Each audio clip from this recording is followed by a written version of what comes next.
മലയാള സിനിമയിലേക്ക് എത്തിയാണ്. അതിൽ ഏറ്റവും സന്തോഷം എന്ന് പറഞ്ഞാൽ ഞങ്ങളുടെ അമ്മയുടെ വളരെ കാലം പ്രസിഡൻ്റായിട്ടുള്ള ഇന്നസെൻ്റ് ഏട്ടൻ്റെ കൊച്ചുമകൻ ഇന്നസെൻറ്റ് സോണറ്റ് ഈ ഹായ് ഗൈസ് എന്ന് പറയുന്ന സിനിമയിൽ പ്രധാന വേഷത്തിലെത്തുന്നു.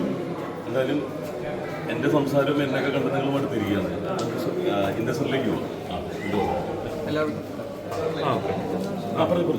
എല്ലാവർക്കും നമസ്കാരം. വലിയൊരു സന്തോഷമുണ്ട് ഇങ്ങനെ ഒരു സിനിമയിലെ ഭാഗമാകാൻ സാധിച്ചത്. പിന്നെ എന്നെ ആദ്യമായിട്ട് മലയാള സിനിമയിലേക്ക് വിളിച്ചത് നമ്മുടെ ഡയറക്ടറായ ഏലിയാസ് അങ്കിളാണ്. പിന്നെ എൻ്റെ ഏറ്റവും വലിയ ഭാഗ്യം എന്ന് പറയുന്നത് ഞാൻ ചെറുപ്പത്തിൽ കണ്ടു വളർന്ന ടി ടോമൻ്റെ സിനിമകളൊക്കെ ഞാൻ കണ്ടിട്ടുണ്ട്. അപ്പോൾ ആളുടെ കൂടെ ഒരു സിനിമ അഭിനയിക്കാൻ സാധിച്ചത് വലിയൊരു ഭാഗ്യമായിട്ട് ഞാൻ കരുതുന്നു. അടുത്തത് എനിക്ക് പറയാൻ വളരെ വിഷമമുള്ള ഒരാളാണ്. കാരണം ഞാൻ തന്നെ തള്ളിയെന്ന് പറയും. എൻ്റെ മകനാണ് ആദം ഷെൽട്ടോൺ. നമസ്കാരം. ഇതൊരു നല്ലൊരു എക്സ്പീരിയൻസ് ആയിട്ട് വരട്ടെ. ഇതൊരു എൻ്റെ രണ്ടാമത്തെ സിനിമയായിരിക്കും. ഇതിനു മുമ്പ് രഞ്ജിത് സാറിൻ്റെ ഒരു ഡ്രാമ എന്ന സിനിമയിൽ അഭിനയിച്ചിട്ടുണ്ടായി.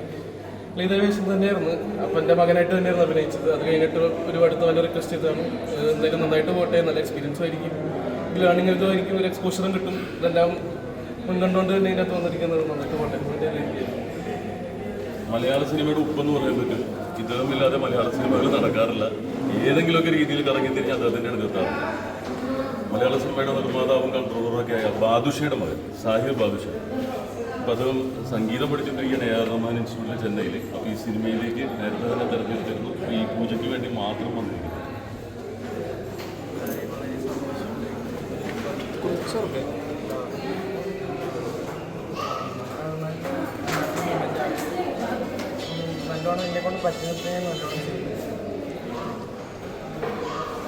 മിസ് കേരള റണ്ണറപ്പാണ്. ഇതിലൊരു പ്രധാന കഥാപാത്രം ചെയ്യുന്ന മോളാണ്.